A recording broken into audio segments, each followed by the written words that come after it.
Hey guys, Dr. Bodle here. And now, of course, I can't say for certain, but my guess is that for a lot of you out there, you're taking too many supplements in your efforts to support your Hashimoto's. And if you're wondering if I might be talking to you, you might want to ask yourself, do I have a drawer, cabinet, or even pantry full of supplements? And sometimes I'll pull one out of there and say, what is this one for again? Now, don't get me wrong, I'm not picking on you for this, and I don't want you to beat yourself up over it. It's okay for things to have gotten to this point, as we're all just trying to do better when it comes to our health. But there also comes a time where we have to check ourselves and say, you know what? This has become too much. If you've been following the channel for a while, you know that I talk about supplements from time to time, but it really isn't my main focus. It is something that I frequently use in practice, and I know it can be a big help to a lot of people.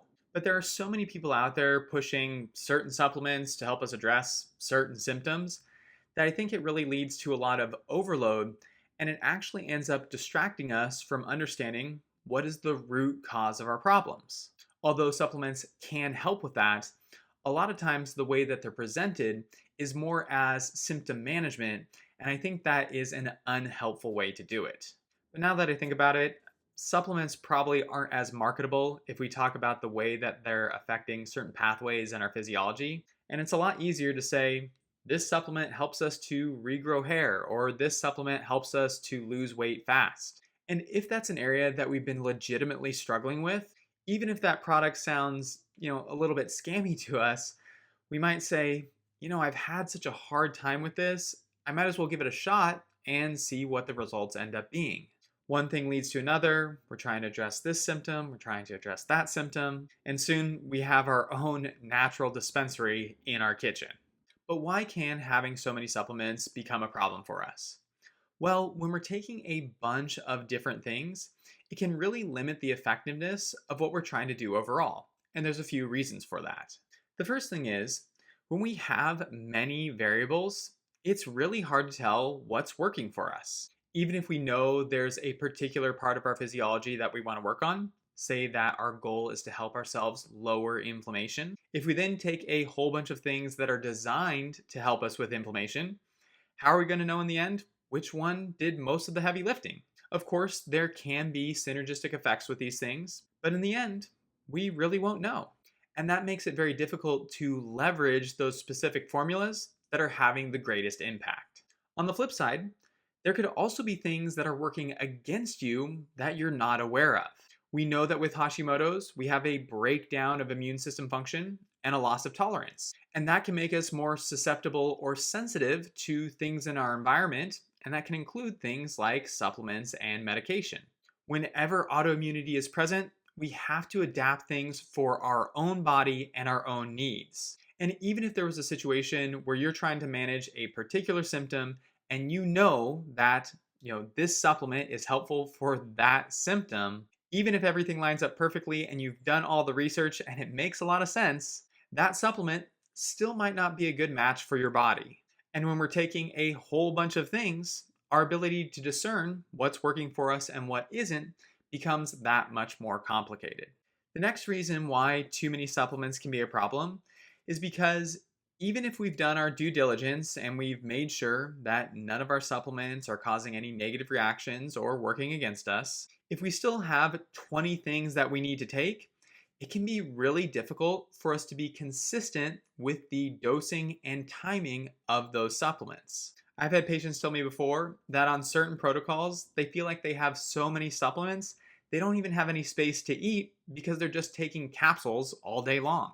And while many of us have the discipline to gut that sort of situation out for a period of time, it's likely not something that we can maintain long term, and therefore isn't going to be a lot of use to us. Plus, I should add, I don't think anyone should be doing that in the first place. And so trying to stick something like that out for any period of time isn't something that I'd want you to go through.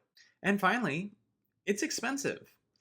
I've said before that the most expensive supplement is the one that doesn't work for you.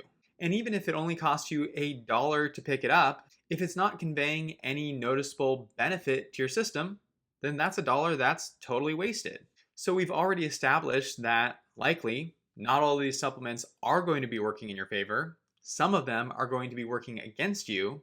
And that's a lot of money to be spent on things that aren't helping you to improve your health and achieve your goals.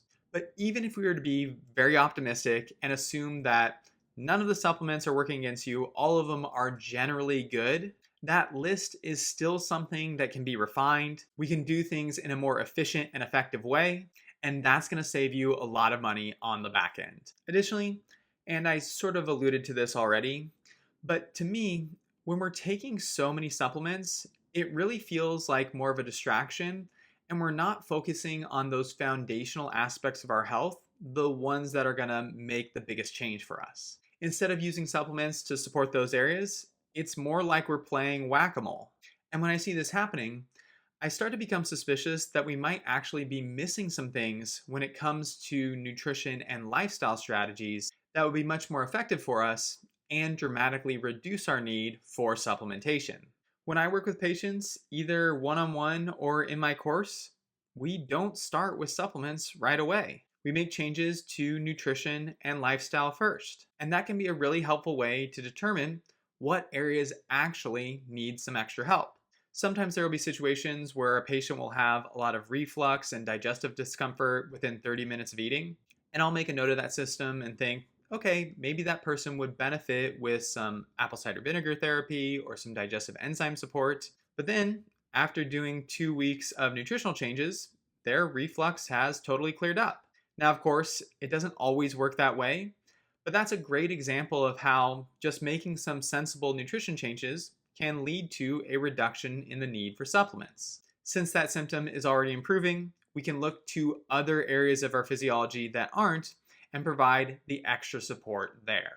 But if you watch this video for this long, you're probably not just starting out. You're probably already in this situation where you have too many things going on. First thing that we want to do is take a break from the supplements, or as I like to call it, a supplement vacation. Give yourself a full week. That way you can really allow your body to come back to baseline, and that will help you to judge what's working for you. Now, sometimes when I suggest this to people, they'll say, "But Dr. Brad, I take this particular supplement, and if I don't take it, I'm going to feel way worse." And when I hear that, I go, great.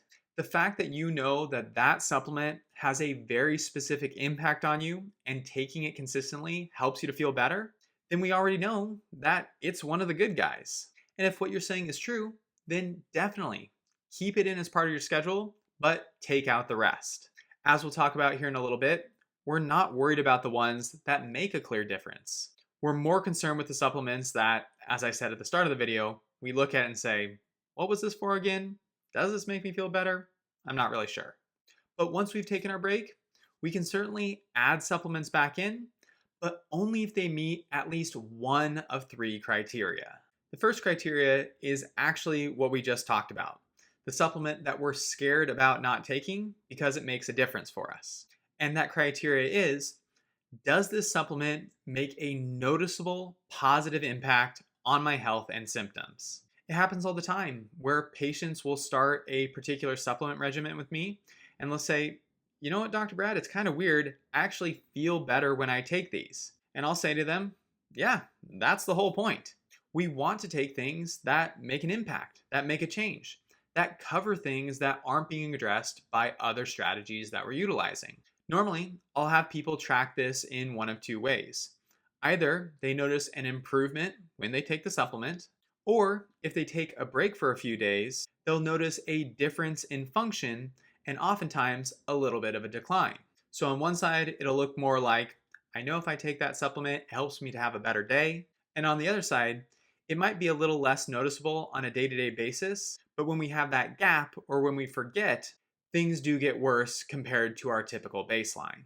Our second criteria is that we're taking a supplement to help prevent a specific part of our physiology from getting worse. Sometimes people will have certain chronic issues or parts of their physiology that just always need some extra help. And although that supplement doesn't make a huge difference in how we feel, if we go too long without that extra support, it can lead to breakdown and eventually the worsening of symptoms. A few examples of this might include someone taking probiotics regularly because they have a history of a lot of antibiotic usage, Another example might be something like a nutrient deficiency, where someone is taking iron or B vitamin supplements because they have problems with absorption. And finally, for someone with autoimmunity who tends to struggle with inflammation, they might like to use some long-term immune support or anti-inflammatory support, as it helps to better regulate their system and minimize flare-ups. And finally, our last criteria is that taking a certain supplement supports a specific lab outcome that we know is beneficial to our health. The example I often like to use here is vitamin D. Most of the time, when someone takes vitamin D, they really don't feel much better. I have had some patients who notice a difference, but in those situations, it tends to be the people who have severely depressed vitamin D levels. But for someone who is barely outside of the lab range or who's maybe borderline low and is looking to optimize, there typically isn't a noticeable change in function. With that said, there are good reasons why having healthy vitamin D levels can support better immune function. And if we know that you're someone who tends to run low on vitamin D, then even though it doesn't make a big difference with how we feel, it could be reasonable to take some vitamin D, as long as we're tracking it, to make sure that those levels stay stable for us. So again, real quickly, the 3 criteria are: does it help me to feel and function better? Does it prevent a breakdown of my physiology? And am I using a supplement to help target a specific lab value? If your supplement doesn't meet at least one of those requirements, then I'm not saying that it can't be used or has zero worth, but it's definitely going to be lower on my priority list as we look to make your care plan as efficient and as effective as possible. But I hope that you liked this video. I hope it gave you some new perspective.